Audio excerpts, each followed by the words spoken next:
I might start because of the state we're in on the competitiveness side, on the economic aspect of energy policy. We have adopted a model for the last 40, 50 years in this country of being an open trading economy. We're successful at it.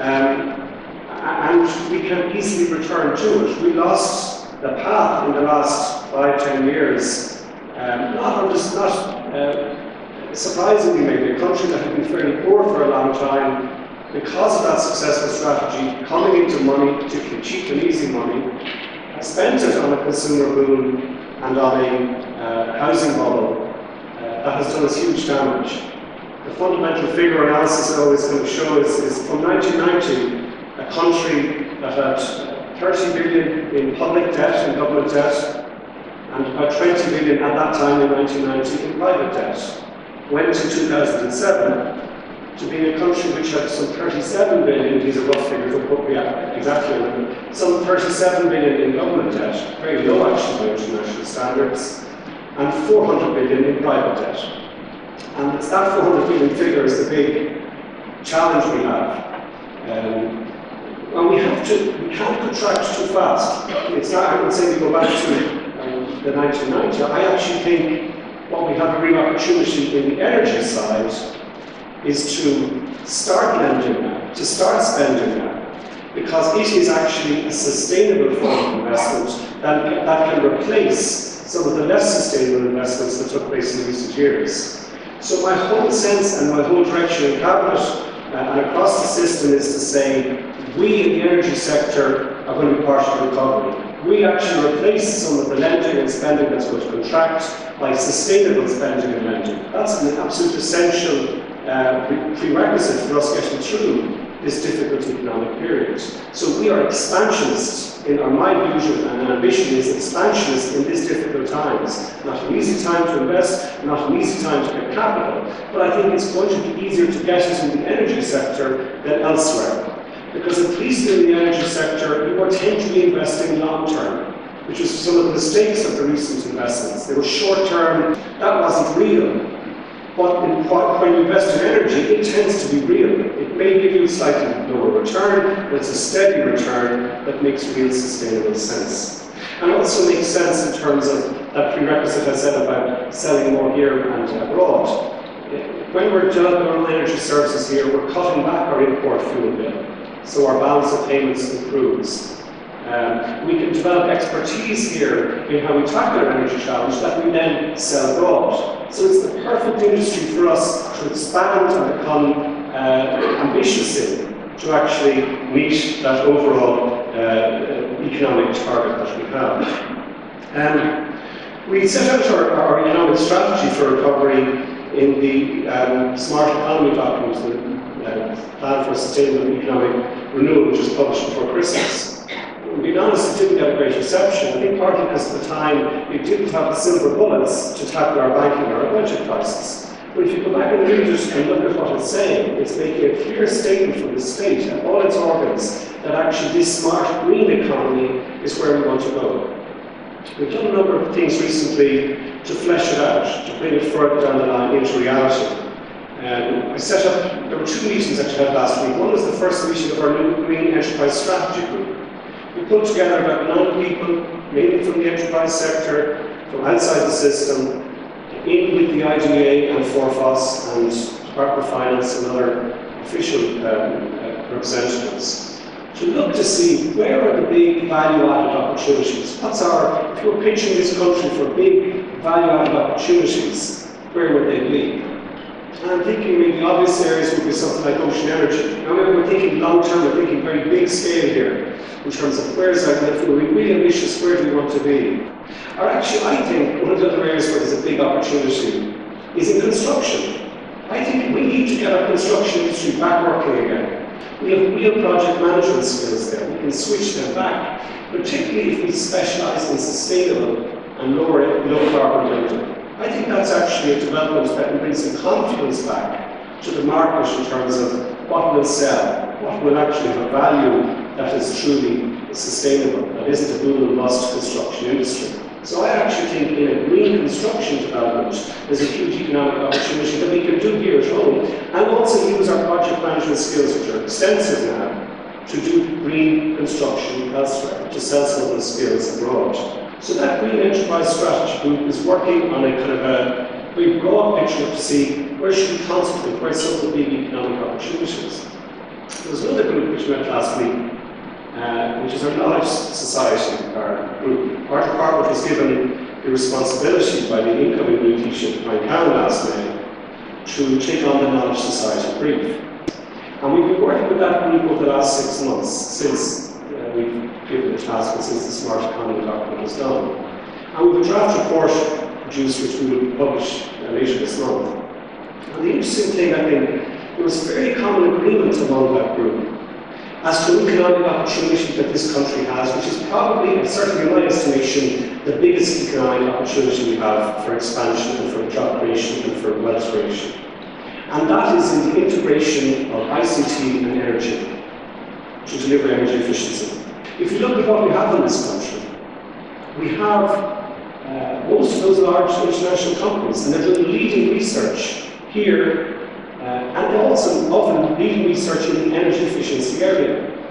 You know, the likes of IBM and their new computing research here is looking to see how do you get huge efficiency gains. Or Bell Labs out of Manchester doing really interesting work around how do you dissipate heat in a much more effective way in some of the new telecoms systems that are being developed. So we have that expertise here in those ICT international companies who are doing research here. We also have huge resources here in our Science Foundation Ireland funded research centres that are again doing a lot of work that can be applied to this whole area of energy efficiency through ICT. We also have, I think crucially what we're trying to put together is what we do well in this country, a collaborative model between ICT companies that are here, international ones, between our Science Foundation Ireland expertise, and also our local indigenous software and energy companies. Because I think that collaborative model between those various bodies could actually set up Ireland as a test bed for some of the solutions that may be possible, and that we can then develop that technology here and sell it to the rest of the world. It's fully credible that we can be leaders in that.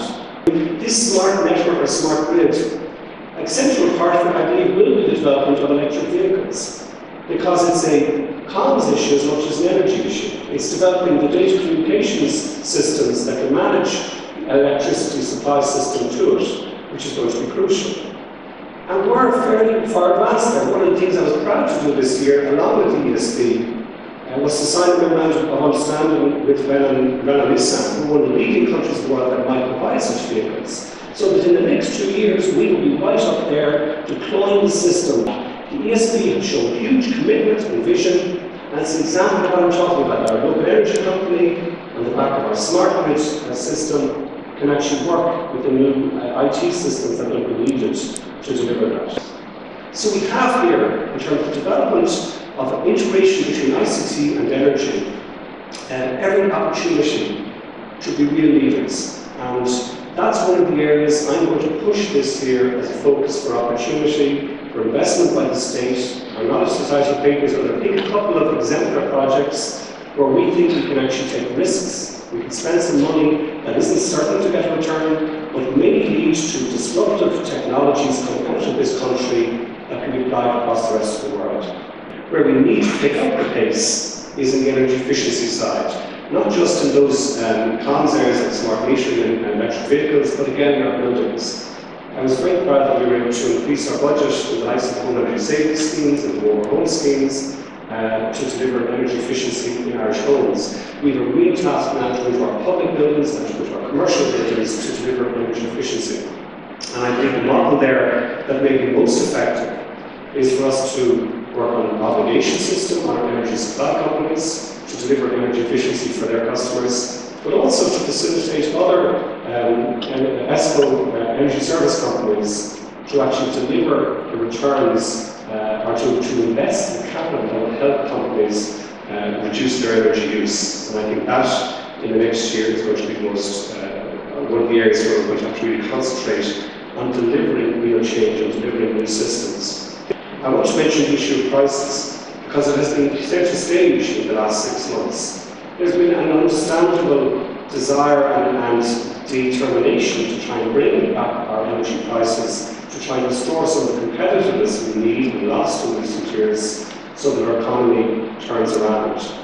And I'm very appreciative of the work that the energy regulator did with a number of energy suppliers over this last 6 months with their own department to deliver some sort of reductions and to be flexible in our regulatory system to actually help restore competitiveness. We've seen a dramatic fall off in energy prices, and that has helped. But I found working with the energy regulator last year a very positive and proper relationship.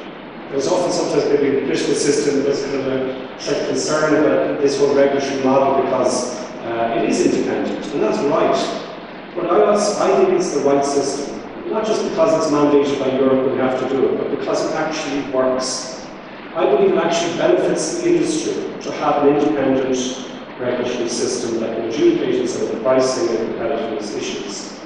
And I think one of the interesting things for me in looking at this whole prices issue over the last 6 months was the clear realization that we have in the electricity area particularly a competitive market.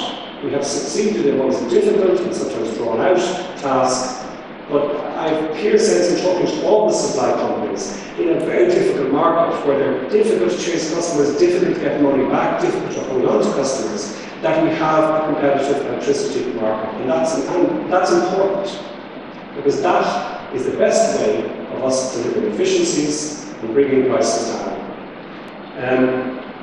One detail, if I can, in terms of the other last thing on the competitiveness issue, a development that I now want to see us progressing, is the issue of auto generation. We need to hold some of our big international energy companies here who tend to often have large energy use. We need to do everything we can to encourage them and facilitate them to stay in Ireland and to expand in Ireland. And one of the best ways that in my army of tools to do that is to help them, if it makes sense to them, to go into auto generation, to bed down their business here. So I'm very pleased that ourselves as a CR have been working on that, and that we're making progress in agreeing now that we will raise the de minimis size for auto generation, which doesn't get caught in the group processing system, up to 1 megawatt from the half megawatt it is at the present time. Agreement that we are going to determine that auto generation, which is done by clean or renewable energy systems, is a public interest energy supply, which and to bring further measures that can encourage it, particularly with regard to the sale of output. I mean, I know we have a system there, auto generation, which allows for bilateral arrangements between the auto generation producer and the energy supply company, or indeed that companies have the ability to sell into the SEM, which I believe has helped tremendously in creating a competitive and transparent market here. But I think we need to go further, and I'm very much encouraging the regulator to see what can we do here to make that ease of access to the grid, to make ease of sale to the rest of the system, perhaps to have a one contact points location so that it's easy for companies that may want to do it to be able to produce power for themselves, and the power that they're not using themselves then sell off the grid, just to make the figures in the equation work. And I think in that whole competitiveness issue of energy policy, that is a crucial development that we are progressing, and I want to see progressing further and faster to greater effect. On the second issue of security in energy policy, which is just as crucial today, in my mind, as it was a year ago. A year ago, the whole world was focusing on it. A year ago, oil was heading towards $140, $150 a barrel, and everyone was obsessed by it. And how fickle we are as human beings, as soon as it dropped back down to $50, $40, oh, that problem is gone, that problem is solved. Anyone involved in energy who knows something about energy knows that that's not the case. That we are facing a geological certainty on energy security supply, which we cannot ignore. We have to radically change our energy future to avoid a very difficult contraction that we're going to see in the availability of light sweet crude oil products. I mentioned Tom earlier on, and I was very pleased to see when I came in that Colin Campbell is also here today. And Colin is someone who's had a huge influence on my own thinking in the work that he's done with the Association for the Study of Peak Oil, among other luminaries in that area. It's very interesting, I think first heard of about 5 or 10 or about 7 or 8 years ago, I guess. And at the time, the assessment from Colin that we were facing into such a peak in oil production was greeted with such scepticism. You know, you read the International Energy Agency outlook reports, and it would be not the slightest plenty of oil to 2030 and beyond. In the last year, it was very interesting, we brought over Fatih Birol, the chief economist of the International Energy Agency, who only 4 or 5 years ago might have been in a dogged fight with Colin at meetings here and elsewhere. Fatih could not have been more emphatic when he came to government buildings and spoke to a range of industry representatives and elsewhere. It was an alarming call. He said, change, get ready for a real difficult time. There is going to be a very tight crunch of energy, oil supply in particular, and you have to change your transport systems now to prepare for that. You have to change your heating systems now to prepare for that. You have to change your electricity supply systems now to prepare for that. They could not have, the instant thing that had been done, what Colin had been asking for many years, for the first time a field-by-field analysis of some of the large oil fields around the world. Previously, as local information, despite Colin's undercover work in various dark corners of the world, there had never been a broad assessment of what the actual field-by-field analysis is. The International Energy Agency's field-by-field analysis turned them on the pin and had them coming out saying we need to reduce our dependence on oil because there is an inevitable geological contraction following peak global oil production which we're facing into. It won't disappear overnight, it will be gradual. I think it was as Warren Buffett said, it will be facing us going down and us are going up and down coming escalator. That's the difficult task we have ahead of us. And that oil security issue remains with us. We're in the sharpest recession the world has seen in my lifetime, and oil is at $70 a barrel. What does that tell you? It tells you to start changing now, and that what drives the energy policy emphasis on renewable energy production and energy efficiency in my own ministry. In gas, things have also improved a lot in the last year in terms of gas prices. I talked to someone yesterday saying you can buy gas forward next day or next week for 20 pence a BTU now. But again, one of the interesting things I've seen over the last year in European Council of Ministers meetings as how there is also a gas security issue facing us. I don't see it so much in terms of the reserves, but it's in the flows that we have the security problem. Flows, the obvious one has been obviously the difficulty in the Russian-Ukrainian gas pipeline dispute. Even though for Ireland that's a minute fraction of our energy use comes from Russia, it has a consequence in terms of how the overall market and the price of gas does. Because we don't in Europe have a market for gas. We have a series of fragmented markets. It's not, we don't have oil prices every year in terms of getting oil supplies because oil is an easily traded commodity. Whereas in gas it isn't. It's divided up among various European countries. We don't have an integrated grid. We don't have a secure supply system. And it's that flow and supply system in gas which again requires us to reduce our dependence on that gas, particularly in the electricity sector, where our dependence has been the highest cause, or the main cause, of our high prices relative to other European countries. In that regard, I think it's crucial for us to work in the European Union, because my experience working with Commissioner Peebles is that they have a very clear assessment of those security risks and a real determination to protect Europe and to go in the direction that I'm talking about in terms of renewables and energy efficiency. We have a renewables directive, we don't have a nuclear directive. We have an energy efficiency directive, which is mandatory. I don't think the world's quite clocked on to what the European Union has agreed to in the last year in terms of mandatory climate change targets, which are now likely to increase to 30% reductions on emissions rather than 20%. And it's those mandatory targets surely are going to tell you people involved in the energy industry that that's the market I'm going into the next 10 years. That's what I have to invest in renewables and efficiency. Because that's what the mandatory targets are pushing.